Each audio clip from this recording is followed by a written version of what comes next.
નમસ્તે મિત્રો, આજે આપણે બનાવીશું નવી રીતે ખૂબ જ સ્વાદિષ્ટ બટેટા વડા. આ બટેટા વડા એટલા ટેસ્ટી કે તમે વારંવાર બનાવશો. તો વિડીયો ગમે તો લાઈક કરજો અને ચેનલને સબસ્ક્રાઇબ કરવાનું ભૂલતા નહીં. તો ચાલો હવે બનાવીએ. સ્વાદિષ્ટ બટેટા વડા બનાવવા માટે અહીંયા મેં 4 બટેટાને બાફી આ રીતે મેશ કરી લઈ લીધા છે. તમે જરૂરત પ્રમાણે વધુ ઓછા લઈ શકો છો. જ્યારે તમે બટેટાને બાફો ત્યારે બટેટાને કટ નથી કરવાના. આ કરવાથી બટેટાનો જે માવો છે એ ચીકણો થશે નહીં અને એકદમ છૂટો રહેશે. હવે તેમાં આપણે સામગ્રીઓ ઉમેરી દઈએ.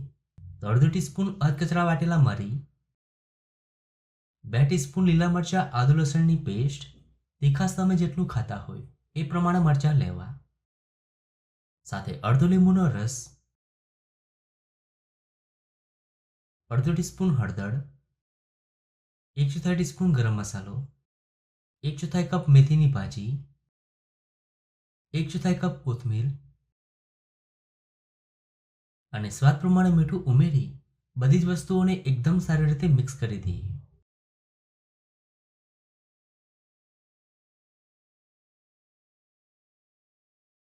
હવે તેમાં આપણે વઘાર ઉમેરીશું. તો અહીંયા મેં 2 ટીસ્પૂન તેલને ગરમ કરી લઈ લીધું છે. હવે તેમાં ઉમેરીશું અડધો ટીસ્પૂન રાઈ, થોડા મીઠા લીમડાના પાન અને 1 ટેબલસ્પૂન લીલું લસણ. હવે વઘારને મિશ્રણમાં ઉમેરી દઈએ.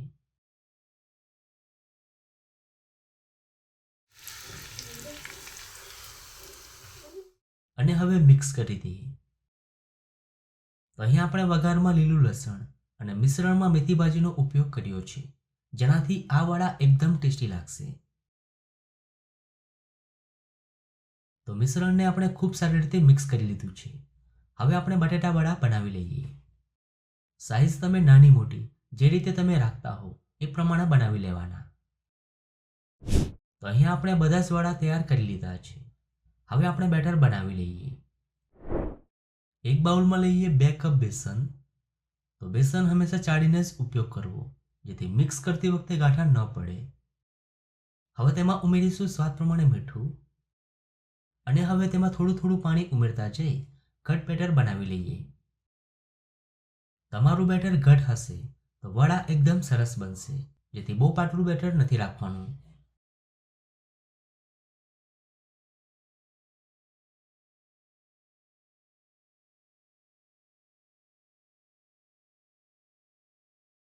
હવે તેમાં ઉમેરીશું 1 ચપટી જેટલો ખાવાનો સોડા અને હવે મિક્સ કરી દઈએ.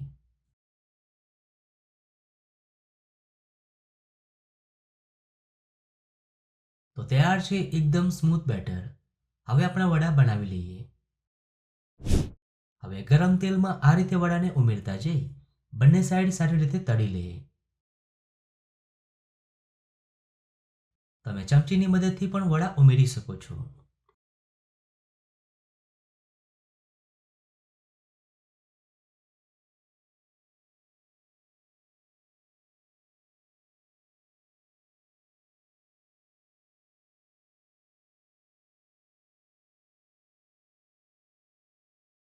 તો વડાને આપણે બંને સાઈડ સારી રીતે તળી લીધા છે. હવે ગરમ ગરમ સર્વ કરી લઈએ. તો ખૂબ જ સ્વાદિષ્ટ નવા વડા બનીને તૈયાર છે. આ રીતે બનાવેલા વડા ખાવામાં ખૂબ જ સરસ લાગે છે. તો તમને આ વડાની રેસીપી કેવી લાગી? જો રેસીપી ગમી હોય તો વિડીયોને લાઈક અને શેર કરજો.